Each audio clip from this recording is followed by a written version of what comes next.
A very good afternoon to all of you. This is Abhilasha Nahata, your social science teacher, and today we are going to continue our chapter 5 of your history book, that is Rulers and Buildings. In our last class, we discussed about the different types of architectural styles adopted by different Mughal empires. We talked about Babur, we talked about the Chahar Bags, Chahar Bagh. After that, we talked about how Akbar wanted different styles or architectural styles in his reign, and after that Sahaja, he was very much fond of architecture, so he built many heritage sites, or you can say architectural buildings. uh, so today we are going to continue with the next topic of our chapter, that is region and empire. Region, what is the meaning of region? In simple term, region means something, and region is an area, and empire, a very big kingdom, is known as an empire. So we will talk about, we will see the interrelation between an area and an empire, how they are connected, and how they adopted, how common people, and how different religious people, different regional people adopted the architectural styles of empires of. Okay, so as construction activities increased between the 8th and 18th century, there was also a considerable sharing of ideas across regions. The traditions of one region were adopted by another. As you all know, from 8th centuries to 18th century, there are so many construction activities were there, and the sharing of ideas across region was also there. The tradition of one region were adopted by another, कि अगर एक construction activity Gujarat में हो रही है तो वहाँ पे कौन सी कंस्ट्रक्शन एक्टिविटी हो रही है, उनका जो आइडिया है वो दूसरा स्टेट जो है या फिर दूसरे रीजन्स अडॉप्ट कर रहे थे. For in Vijayanagara, for example, the elephant stables क्या होते हैं? Stables is a place where we kept animals, ठीक है, फॉर एग्जाम्पल हॉर्स और फॉर एग्जाम्पल एलिफेंट्स, जहाँ पे उनका जो घर है, उनका जो जहाँ पे वो रहते हैं, उनको हम स्टेबल बोलते हैं, ठीक है. Stable is something, a building where the horses और elephants are kept, that is known as stable. The elephant stables of the rulers were strongly influenced by the style of architecture found in the adjoining sultanates of Bijapur and Golconda. ठीक है. अब Golconda dynasty, Bijapur dynasty, जो सल्तनत थे वहाँ के जो sultans थे, उनका जो आर्किटेक्चर स्टाइल था, तो विजयनगर में जो एलिफेंट स्टेबल्स बनते थे, जो हाथियों को रखने के लिए जो अस्तबल बनता था, स्टेबल बनता था, बिल्डिंग बनती थी ना, वो उन्होंने उस टाइप के आर्किटेक्चर स्टाइल को अडॉप्ट किया एलिफेंट स्टेबल्स बनाने के लिए. वो काफी इन्फ्लुएंस थे इससे. In Vrindavan, near Mathura, temples were constructed in architectural styles that were very similar to the Mughal palaces in Fatehpur Sikri. अब फतेहपुर सीकरी में जो पैलेसेस हैं, आपके मुगल पैलेसेस जो बनाए गए हैं, उनसे काफी इन्फ्लुएंस हुआ है, काफी कंस्ट्रक्शन एक्टिविटीज काफी इन्फ्लुएंस हुई है वृंदावन में जो टेम्पल्स बने हैं. अब देखो ये वाला जो आप टेम्पल देख रहे हो, ये रूफ देख रहे हो एक टेम्पल की, इंटीरियर है. Just look at this interior of temples of Govind देवा इन Vrindavan 1590. The temple was constructed out of red sandstone. Notice the 2 out of 4 intersecting arcs that made the high ceiling roof. ये देखिए, ये इंटरसेक्टिंग आर्क्स आप देख रहे हो, ये हाई सीलिंग रूफ्स, मतलब ये बहुत ही अच्छी तरीके हाई सीलिंग रूफ्स यहाँ पे बनाई गई. और ये जो आर्किटेक्चर स्टाइल है, this style of architecture is from north east Iran, Khorasan and was used in Fatehpur Sikri. अब फतेहपुर सीकरी में ये अडॉप्शन आई थी ईरान से, और फतेहपुर सीकरी से इन्फ्लुएंस होके वृंदावन के टेम्पल्स में जो है ये जो गोविंद देवा टेम्पल है वहां पे ऐसा स्ट्रक्चर बनाया गया।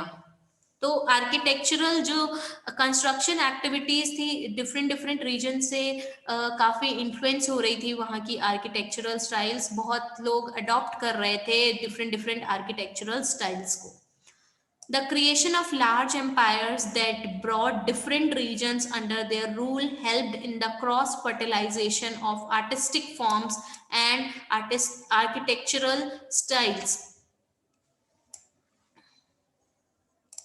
अब देखिए, अब बहुत सारे एम्पायर्स जो हैं वो क्या कर रहे थे, अपने अंडर बहुत सारे किंगडम्स को रूल कर रहे थे, बहुत सारे प्लेसेस को रूल कर रहे थे। तो वहाँ पे भी क्या कर रहे थे, वो डिफरेंट डिफरेंट के आर्टिस्टिक फॉर्म्स वहाँ से भी अडॉप्ट कर रहे थे, प्लस अपना आर्ट फॉर्म जो आर्किटेक्चरल स्टाइल था उसमें मिक्स कर रहे थे।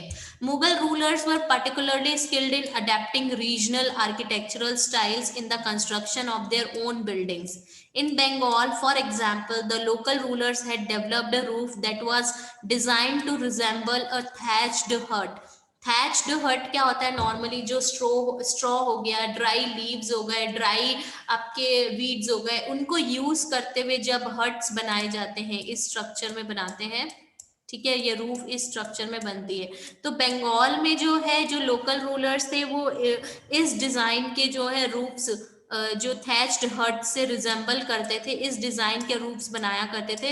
एंड बंगाल में इसको काफी ये इसको बंगला डोम के नाम से भी जाना जाता था, और ये काफी फेमस हुआ। अब आपके चैप्टर नंबर 9 में फिगर 11 और 12 जो है आपको देखना, उसमें आपको पता चलेगा बंगला डोम क्या है, उसका एक एग्जाम्पल भी दिया गया है।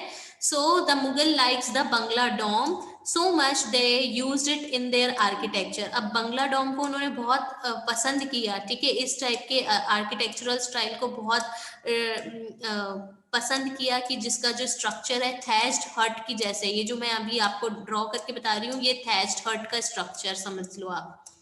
तो उन्हें बहुत पसंद आया और उन्होंने अपने आर्किटेक्चर में जो है बंगला डोम को यूज किया था। The impact of other region was also evident. In Akbar's capital at Fatehpur Sikri, many of the buildings show the influence of the architectural styles of Gujarat and Malwa.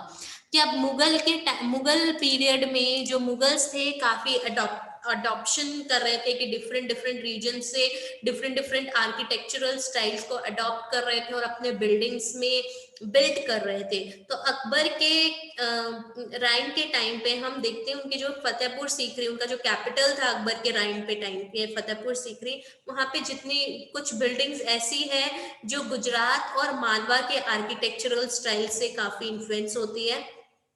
Even though the authority of the Mughal rulers waned in the 8th century, the architectural styles developed under their patronage were constantly used and adapted by other rulers wherever they tried to establish their own kingdoms.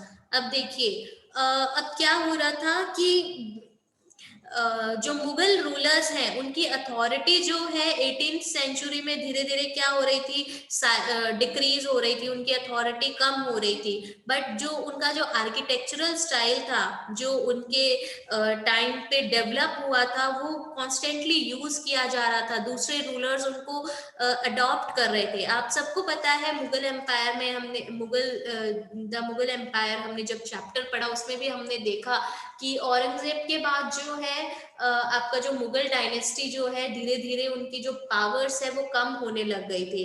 तो 18th century तक आते आते जो Mughal dynasty है वो उनकी powers come होने लग गई थी, ठीक है। तो बट उनका जो आर्किटेक्चरल स्टाइल था वो जो यूज कर रहे थे वो कॉन्स्टेंटली अडॉप्ट किया जा रहा था, लोग उसे पसंद कर रहे थे।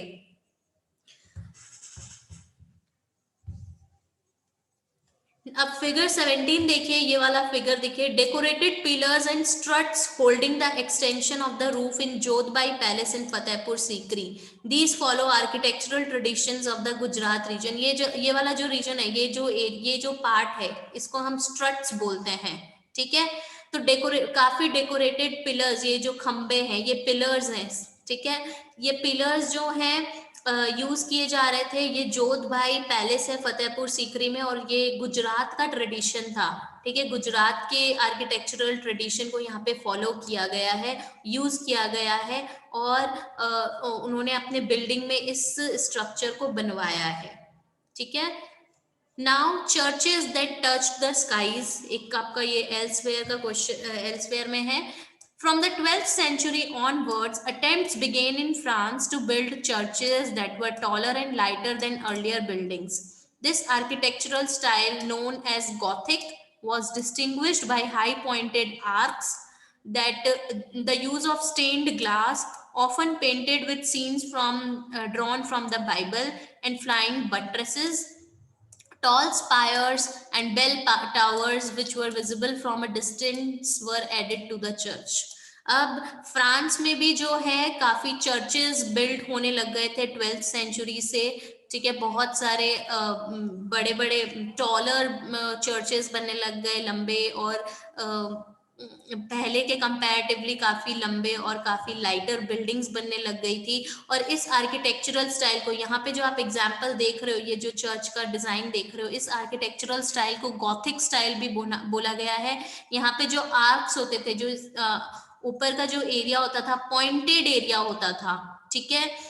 The use of stained glass, often painted with scenes from the Bible, and flying buttresses, जो बाइबल में उनका डिस्क्रिप्शन है कि काफी बाइबल के सीन्स को उन्होंने क्या है ग्लास में ड्रॉ किया गया है, स्टेन्ड उसमें, और फिर वहां पे लगाया गया है। Tall spires and bell towers which were, अब देखते हो बेल टावर्स, जो घड़ियां देखते हो आप नॉर्मली, आपने मूवीज और में देखा होगा कि चर्च के ऊपर बड़ी सी वॉच दिखती है आपको, तो या फिर बेल टावर दिखता है। तो काफी बेल टावर्स को हम देखते हैं। स्पायर्स देखते हैं। स्पायर्स क्या होता है? स्पायर्स का मीनिंग समथिंग पॉइंटेड स्ट्रक्चर होता है रूफ में, टावर में, ठीक है। एकदम बहुत ही पॉइंटेड स्ट्रक्चर होता है, जस्ट लाइक दिस, एकदम पॉइंटेड स्ट्रक्चर होता है, इसको हम स्पायर्स बोलते हैं। जो दूर से ही दिख जाता है और हमें पता चल जाता है, तो उसको, इस स्ट्रक्चर को भी क्या है चर्च में एड ऑन किया गया। And one of the best known examples of this architectural style is the Church of Notre Dame in Paris, which was constructed through several decades in the 12th and the 13th century. और इसका best example जो Gothic building है, Gothic architectural style है, उसका best example हमें कहाँ देखने को मिलता है? पेरिस का एक चर्च है नॉत्र डेम, ठीक है। वहां पे हम देखते हैं, जिसको कंस्ट्रक्ट करवाने में काफी डिकेड्स, 1 डिकेड में 10 इयर्स होते हैं, तो काफी डिकेड्स लग गए थे उसको बनाने में। वो ये गॉथिक आर्किटेक्चरल स्टाइल का बेस्ट एग्जाम्पल है। So class, this is all about this chapter. Now go through this chapter, read this chapter, and if you find any problem, if you face any problem, you can approach to me, you can ask me. That's all about today. Thank you for joining the class, everybody.